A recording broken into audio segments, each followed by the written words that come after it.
Ya pemirsa, ada kembali di News Pagi pemirsa. Pertama kalinya Uya Kuya dan istri yaitu Astrid Kuya mendatangi rumah mereka pasca dijarah pada akhir Agustus 2025 lalu. Keduanya emosional saat melihat sejumlah foto keluarga dan juga barang-barang keluarganya dirusak.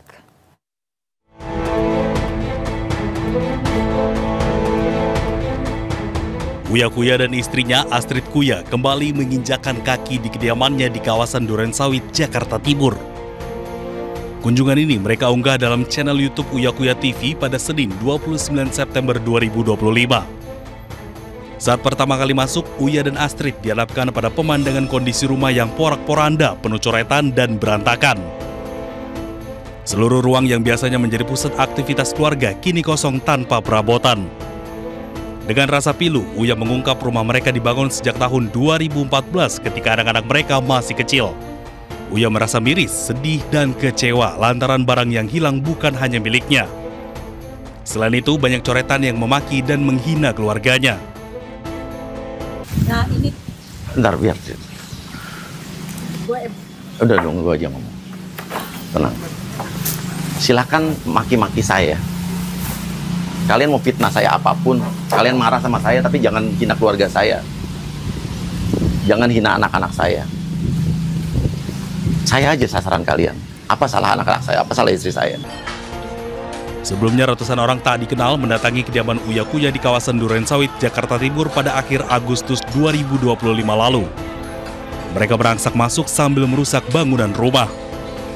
Masa pun turut menjarah sejumlah barang berharga dari dalam rumah Uya. Dari Jakarta, tim liputan iNews melaporkan. Pemirsa, mobil dinas Wakil Bupati Maros, Andi Mutazi Mansyur, diduga melawan arus di Jalan Poros Bone Makassar, Sulawesi Selatan.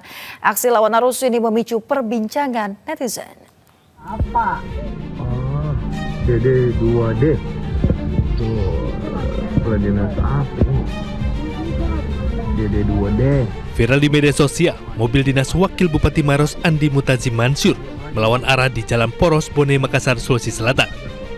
Rekaman tersebut memantik perbincangan warganet terutama soal etika penggunaan mobil dinas pejabat di tengah kondisi lalu lintas padat. Kemacetan ini dipicu saat antrian panjang truk besar di SPBU Partu Nuang yang menunggu pengisian bahan bakar solar hingga keluar ke jalan dan menimbulkan kemacetan panjang. Menanggapi video viral tersebut, Wakil Bupati Maros Andi Mutazi Mansyur membantah telah menerobos kemacetan.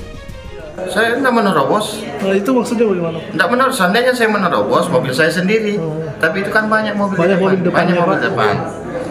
Nah, dan saya cuma ngikut sopir, bukan ngikut yang kasih jalan kan sopir ngikut. Meski sudah memberikan klarifikasi, rekaman video tersebut tetap menuai beragam komentar netizen, termasuk etika penggunaan mobil dinas pejabat. Dari Kabupaten Maros, Sulawesi Selatan, Wahyu Ruslan, iNews melaporkan. Pemirsa, hubungan Provinsi Sumatera Utara dan Aceh kembali tegang pasca beredar video razia truk yang dilakukan oleh Gubernur Sumatera Utara Bobi Nasution. Gubernur Aceh pun menanggapi santai dan mengatakan kalau dia jual, kita beli.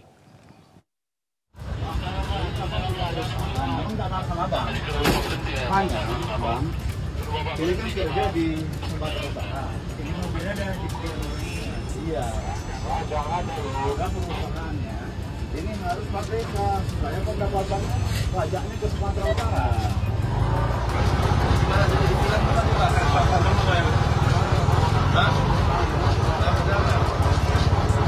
Ya masih tahu kalau enggak tahu. Ya udah. Ya, jadi ya.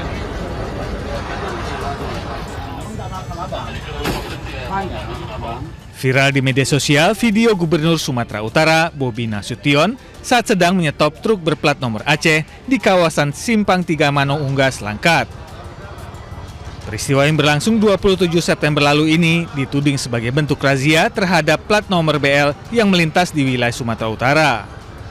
Warganet menduga Bobi melarang plat asal Aceh melintas lantaran pajaknya tidak sampai ke kas Provinsi Sumatera Utara. Di sisi lain, Gubernur Aceh Muzakir Manaf meminta semua pihak tenang menanggapi video tersebut. Namun, ia juga memperingatkan siapapun jika berniat mengganggu, maka pihaknya tak ragu untuk meladeni.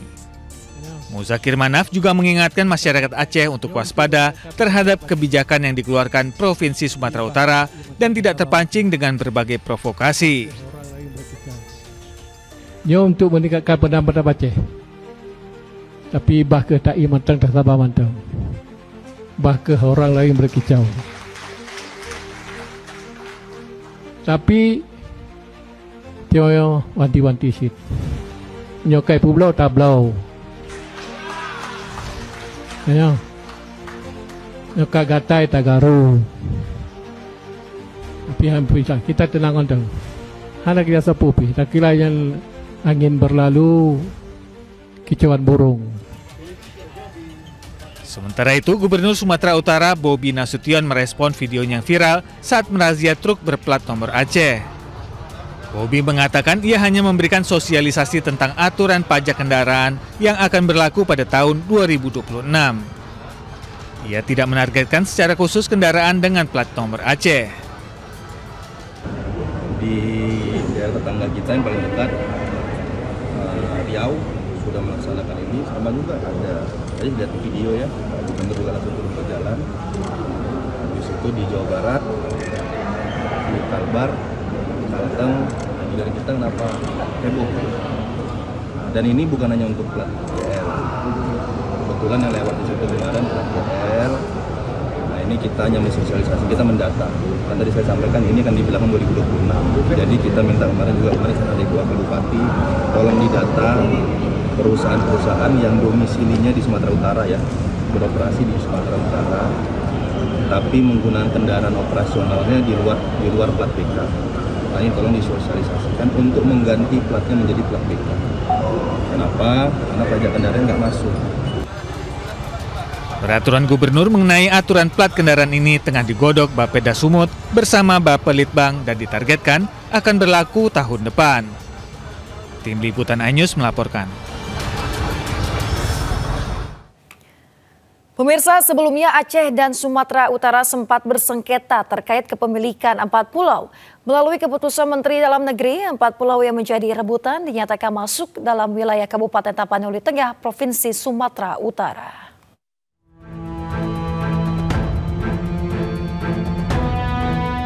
Empat pulau di Provinsi Aceh yang kini masuk ke dalam wilayah Provinsi Sumatera Utara jadi polemik. Gubernur Sumatera Utara Bobi Nasution menyebut siap duduk bersama dengan Gubernur Aceh Muzakir Manaf dan Menteri Dalam Negeri Tito Karnavian. Terkait isu soal adanya minyak dan gas di 4 pulau, Bobi menyatakan belum ada data soal itu. Namun ia melihat ada potensi besar di sektor pariwisata. Sementara Gubernur Aceh Muzakir Manaf menegaskan 4 pulau yang ditetapkan Kemendagri masuk wilayah Sumatera Utara masuk ke dalam kewenangan Aceh. Ia mengaku memiliki sejumlah bukti atas klaimnya tersebut. 4 pulau yang menjadi rebutan antara Provinsi Aceh dengan Sumatera Utara yakni Pulau Panjang, Pulau Lipan, Pulau Mangkir Besar, dan Pulau Mangkir Kecil. Pada 25 April 2025, melalui keputusan Menteri Dalam Negeri, 4 pulau yang menjadi rebutan dinyatakan masuk dalam wilayah Kabupaten Tapanuli Tengah, Provinsi Sumatera Utara. Tim Liputan iNews melaporkan. Pemirsa, Presiden Prabowo meresmikan akad massal 26.000 rumah subsidi dengan penyerahan kunci secara simbolis di Cilengsi, Bogor, Jawa Barat. Masyarakat berpenghasilan rendah ini bisa mendapatkan rumah ini dengan membayar cicilan 1,4 juta per bulan, flat selama 15 tahun. 1. Presiden Prabowo Subianto secara simbolis meresmikan akad massal dan penyerahan kunci 26.000 rumah subsidi melalui program kredit kepemilikan rumah sejahtera fasilitas likuiditas pembiayaan perumahan kepada 10 penerima manfaat dari berbagai profesi, mulai dari guru hingga ojek online.